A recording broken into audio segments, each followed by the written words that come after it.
మానవత్వాన్ని చంపేసిన రేవంత్ రెడ్డి నీ రాజకీయం కోసం, నీ స్వలాభం కోసం నువ్వు వాణి వీణ అని 2 పేర్లు ఉపయోగించుకుంటావు. సిగ్గు లేదా నీకు? మానవత్వం లేదా? ఆ పిల్లల్ని నీకేం చేశారు?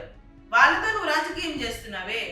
2 తలకాయలు అంటుకున్నట్టే బీఆర్ఎస్ బీజేపీ ఉంటుందని తప్పుడు మాటలు మాట్లాడుతున్నావే. ఇంకా నీకు రాజకీయం చేయడానికి ఇంకొక మాట దొరకలేదా?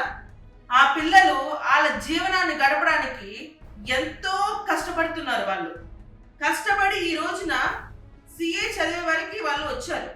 నీలాగా వారం రోజుల్లో చదువుకొని అదే వారంలోని హార్వర్డ్ యూనివర్సిటీలో పట్టా తెచ్చుకునే చదువు కాదు వాళ్ళది.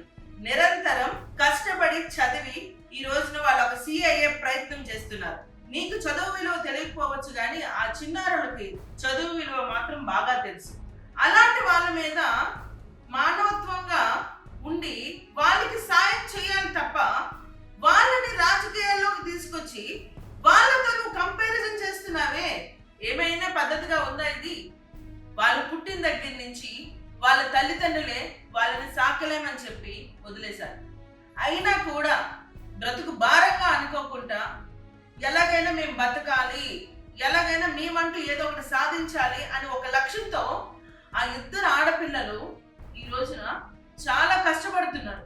అలాంటి వాళ్ళకి చెయ్యతునిచ్చి సపోర్ట్ చేయాలి తప్ప వాళ్ళని కూడా ఉదాహరణల కింద వాడుకుంటున్నావే. నీ అంత నీచ చిల్లర రాజకీయం ఎవరు చెయ్యరు, చేయలేరు. అలాంటి రాజకీయం చేయడం మానుకో. ప్రజలంతా చూస్తున్నారు నీ విన్యాసాలు ఇక మీదట కట్టబెట్టు. రాబోయేది బీజేపీ రాజ్యమే. ప్రజలందరికీ కూడా మంచి చేసేది బీజేపీ పార్టీయే. జై బీజేపీ, జై శ్రీరామ్.